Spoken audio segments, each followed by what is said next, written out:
Hey, let's code it. Acute asthma exacerbation. So when we're looking for our main term here, it's going to be asthma. So we're going to start in our alphabetic index under A for asthma. But when we go under asthma, there's a lot of different stuff here in asthma. And we might think, okay, well, the next term is going to be exacerbation. And you're going to go through and go, oh my gosh, well, I don't see an exacerbation here. Why can't I find it?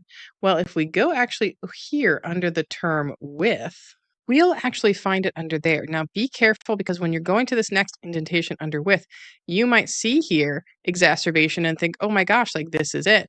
But that's actually with chronic obstructive bronchitis. So, unless that patient has chronic obstructive bronchitis and an asthma exacerbation, that's not the right code. So, where you have to follow these indentations, and we're going to go right down to here where it says exacerbation, and it directs us to code J45901.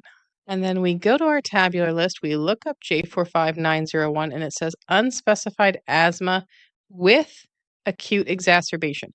Now, this code, like many other in the respiratory section, when we check up here in our instructions, it tells us to use an additional code to identify if there's any kind of tobacco exposure or use.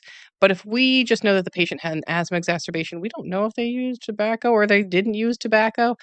We don't have to use these codes. But if it's in the medical records somewhere that they are using or have a history of or environmental exposure to tobacco, we should use that in addition. However, this one, we don't know. So we're just going to use the J45901 for the asthma exacerbation.